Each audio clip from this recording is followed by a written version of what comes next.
membaca sholawat. Kebesaran Rasulullah dengan kita membaca sholawat ke Rasulullah, walau riaan, walaupun kita riak, ada maksud lain karena melihat kebesaran Rasulullah, dengan membaca sholawat akan diterima oleh Allah.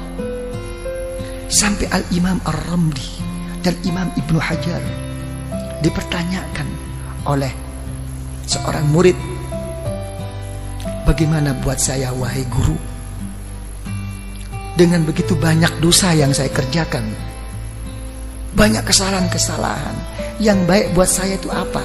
Membaca istighfar apa sholawat? Dijawab, yang lebih baik baca sholawat. Sedangkan secara logika, kamu itu banyak dosa, ingin diampuni dosanya, mestinya membaca istighfar. Ini tidak. Istighfar kamu itu yahtaju ila asfi istighfarin. Istighfar kamu itu masih memerlukan 1000 kali istighfar. Belum tentu kamu istighfar kepada Allah.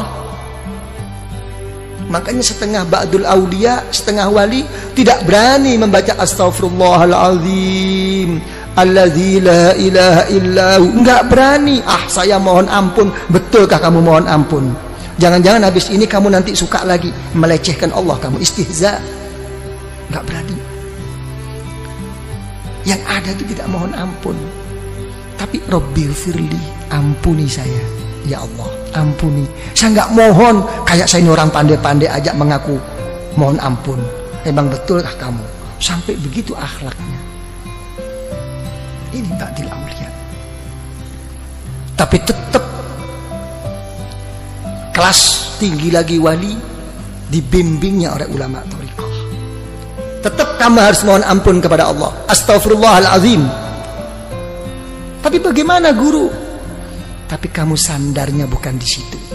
Bukan bersandar kamu mau pandai-pandai diri sungguh-sungguh mohon ampun kepada Allah. Kenyataannya kamu tidak kok. Tapi kalau kamu baca astaghfirullahalazim, kamu larikan kepada Rasulullah SAW. Kenapa? Karena Rasulullah membimbing saya menggunakan kalimah ini. Minta dukungan Rasulullah. Ini ikut. Okay, you understand? Ya, ikut. Karena itu dijawab oleh para ulama, baca sholawat. Kenapa? Karena kamu kalau sholawat sudah berKKN dengan Rasulullah SAW. Ya kan? Sejelek-jelek saya wahai Rasulullah, engkau tidak akan bisa mengingkari bahwa saya walaupun bagaimana termasuk umatmu wahai Rasulullah. Enak kan? Sholawat. Sampai ulama mengatakan, sealim bagaimanapun, engkau bisa membaca kitab bagaimanapun, dan engkau kerjakan di kitab itu doa-doa, diberi pahala oleh Allah, tapi tidak akan mendapatkan rahasia dan nur daripada Allah kecuali sholawat. Jadi orang thariqah itu mencari rahasia dan nur yang terselip di dalamnya. Jadi sholawat itu ngikut. Begitu sudah mengikut sholawat, dibanguni semua guru-guru, digiringnya, diarahkan untuk bersama-sama menuntun kita ke Rasulullah dengan membaca sholawat. Kita ikut Rasulullah. Alam nashrah laka sadrak. Coba, wahai Muhammad, apakah belum melapangkan hatimu? Sudah wahai Allah. Coba kita juga begitu akan menjawab, alam nashrah laka sadrak. Nanti waktu khususi, iya ya Allah, seperti engkau melapangkan Nabi Muhammad, lapangkanlah hati saya ya Allah. Gitu, manja. Orang thariqat itu manja, tapi sesudah istiqomah, nggak istiqomah kok manja. Gitu. Alam nashrah laka sadrak wa wada'na. Apakah saya tidak telah meletakkan mengampuni dosamu wahai Rasulullah? Iya ya Allah. Saya juga deh ya Allah, saya juga. Gitu orang thariqat, saya juga deh. Ikutin deh, udah ngumpul nih. Begitu. Allazi anqadha, telah sudah nggak mampu, sudah patah semua ini kemampuan kita. Ya, alam nashrah laka sadrak wa wada'na anka wizrak alladzi anqadha dhahrak wa rafa'na, wahai Muhammad, apakah saya tidak telah mengangkat sebutan-sebutanmu? Kalau ada la ilaha illallah mesti ada Muhammadur Rasulullah, ya kan? Kalau sampai Nabiullah Adam, ya kan, bisa berwasilah kepadamu dengan melihat setiap apapun yang di aras, yang di surga, nampak nama Allah, mesti ada nama Nabi Muhammad. Saya lebih khusus, wahai Rasulullah, angkatlah saya. Tapi namanya hidup, walaupun bagaimana akan menghadapi suatu kegoncangan dalam kehidupan. Betul apa tidak? Diulang 2 kali di ayat ini, innama ala usri yusra, innama ala usri, sampai 2 kali. Sesungguhnya, percayalah yang mantap sama Allah. Sudahlah, sesudahnya ada sesuatu kesusahan, kerepotan, mesti ada jalan keluar. Sampai 2 kali. Ini menunjukkan bahwa kita ini mudah goyah. Gimana? Telah berhasil apa tidak perjuangannya ini? Yai, kok kalau dilihat-lihat kok innama al usri yusra, innama al usri yusra. Saya kok nggak pernah yusra, kok usri terus ini, ya apa ini? Karena saya jadi usri jadi usrak terus. Ngusrak terus saya ini. Ayo ngomong. Ya, gimana kok sampai tidak berhasil semua ini? Ya, zaman dulu semuanya serba mudah, kita susah. Sekarang kok kenyataannya seperti ini Indonesia. Ini makin susah apa makin gimana ini kesempatan? Saya nggak ngomong soal susah, makin ada kesempatan nggak kita ini mau masuk ini? Nah, urusan apapun, bisnis apapun. Coba ngomong. Nggak bisa menjawab. Ya. Sekarang kita ini kayak main apa? Nopo? Kartu, nopo cara bahasa Inggris apa itu? Gambling. Iya. Ya, kita kayak main. Sekarang kita menghadapi kayak orang main apa? Spekulasi terus. Betul-betul kembali kepada takdir Allah sekarang kita. Nasib-nasiban. Iya. Jadi menteri sedikit sudah seneng, jatuh lagi. Kan bingung kita ini. Ayo ngomong kalau udah begini. Nih Pak Sofyan jadi menteri tapi besok turun, bingung. Wis karuan becak bae. Iya, mesti dikasih tahu. Iya. Ini gambling ya kita ini ya, main terus ini kita. Nah, coba ya apa kalau udah begini? Hah? Tidak pasti. Keadaan kita ini masih begini terus Pak Arifin ya. Nah, tidak mau kemana arah kita ini? Ya kan ya? Coba mau kemana nih?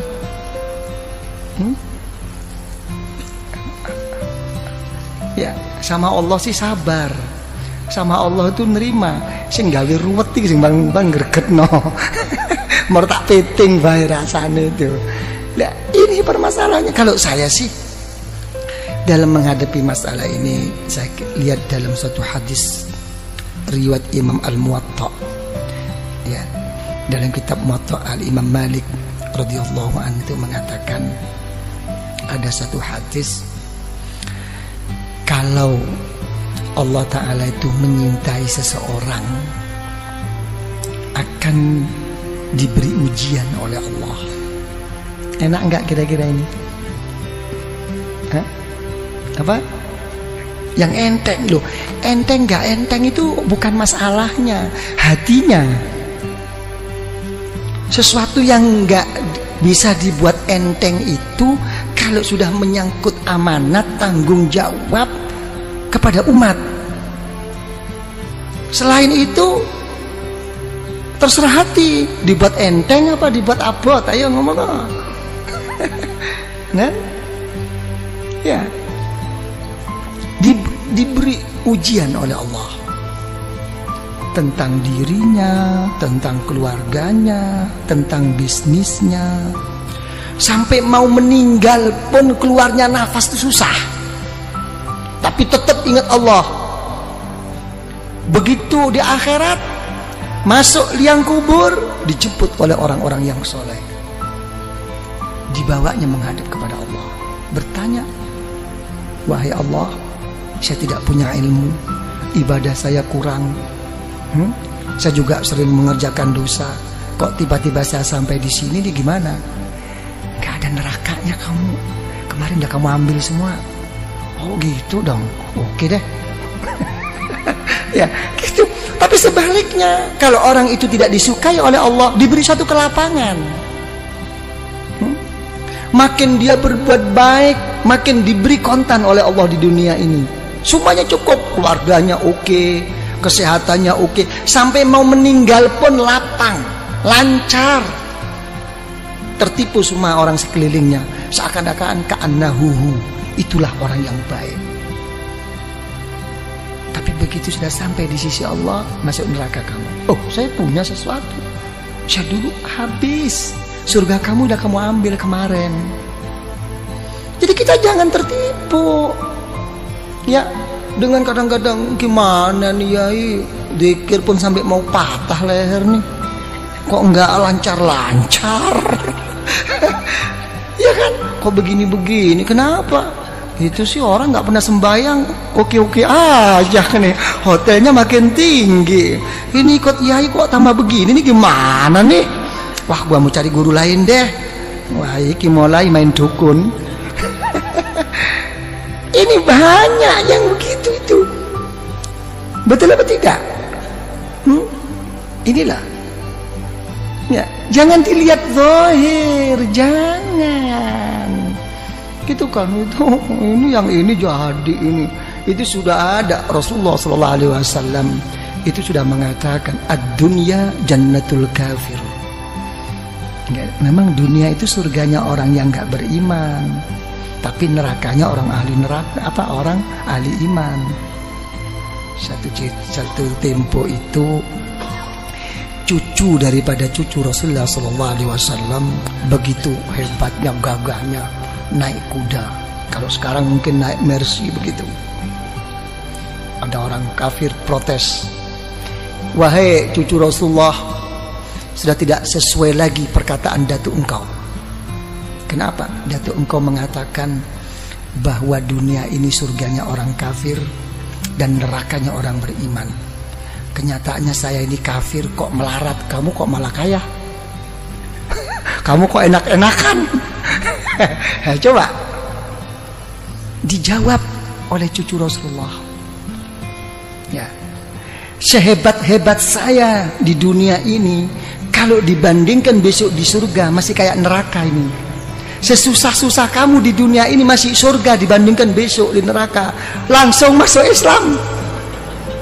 Halo, ayo kon masuk Islam. Kadang-kadang bodoh Islami ngomel, ah gila loh, ngomong aja. Ini loh permasalahannya. Jadi ya gimana kalau gitu? Ini robitoh, ini hubungan kumpulan ini. Apa yang berhasil? Kita selama ini terlalu terpukau dan selalu dianjurkan oleh orang-orang banyak. Apa yang dianjurkan adalah sabda Rasulullah SAW, man kana akhiru kalamihi la ilaha illallah dakhalal jannah. Siapa yang akhir perkataannya itu la ilaha illallah, masuk surga. Bagaimana orang itu mau ingat la ilaha illallah?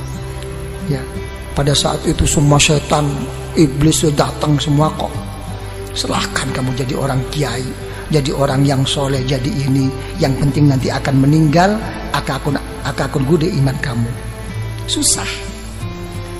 Ini sebetulnya ini hanya cuma anjuran agar bagaimana zikir itu menjadikan tabiah, menjadikan otomatis, bukan hanya sekadar cuman dibaca pada saat perlu aja. Dengan keotomatisannya itu insya Allah ya, menghadapi segala kesusahan mau meninggal ini akan diingati oleh Allah, dakhalal jannah. Kalau dia menyebut la ilaha illallah, itu anjuran. Tapi praktek Rasulullah tidak begini kok. Praktek Rasulullah akan meninggal itu justru beliau tidak mengatakan la ilaha illallah, malah beliau berdoa, Allahumma ar-rafiqul, ya Allah